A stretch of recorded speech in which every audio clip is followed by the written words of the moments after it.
Assalamualaikum warahmatullahi wabarakatuh. Salam sejahtera, salam kemerdekaan. Okey.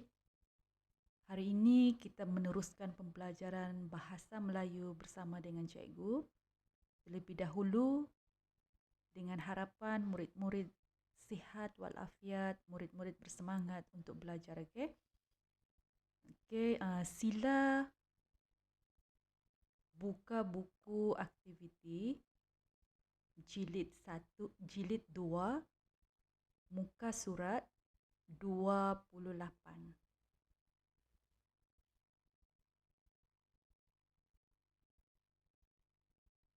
Okey. Hari ini kita akan belajar berkaitan dengan membina ayat tanya tanpa kata tanya berdasarkan maklumat. Okey. Gam daripada polistrena. Alia sedang membentangkan hasil kerja kumpulannya di hadapan kelas. Kumpulan yang mengemukakan banyak soalan akan dikira sebagai pemenang. Cuba bina soalan kamu. Okay. Cuba kita lihat, di situ ada 5 kata kunci yang disediakan. Daripada 5 kata kunci tersebut, murid-murid akan membina ayat tanya tanpa menggunakan kata tanya.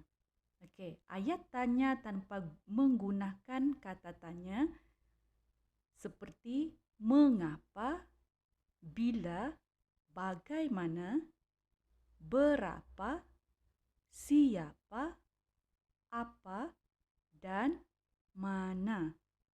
Maksudnya, murid-murid yang biasa menggunakan ayat tanya akan menggunakan kata tanya seperti yang cikgu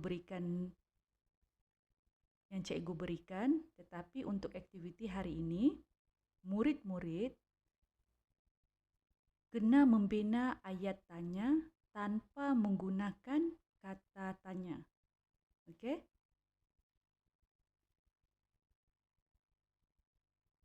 Okey, mari kita lihat bagaimana ayat tanya tanpa menggunakan kata tanya.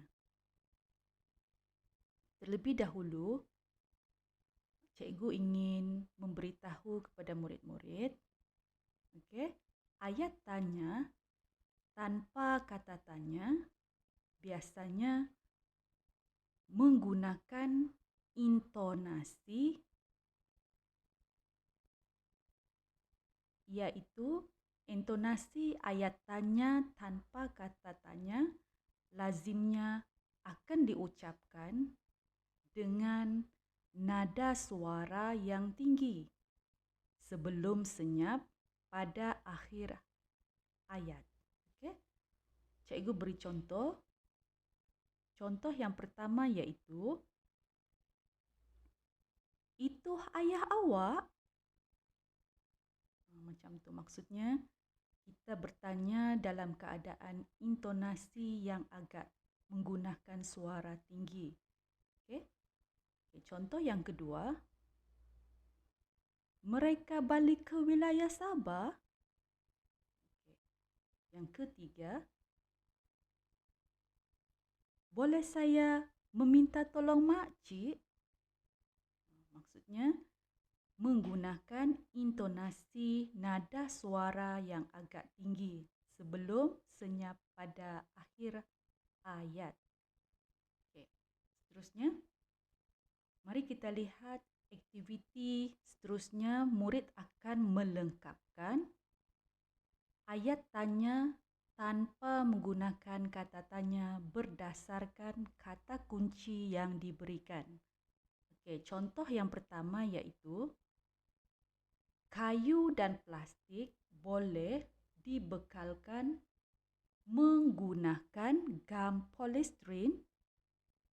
Yang kedua, gam daripada polistrina yang diadun dengan tandan kelapa sawit dan menjadi bahan gantian? Benarkah penggunaan gam daripada polistrina dapat mengurangkan masalah pencemaran alam sekitar? Begitulah contohnya murid-murid. Murid-murid boleh lihat sehingga selesai.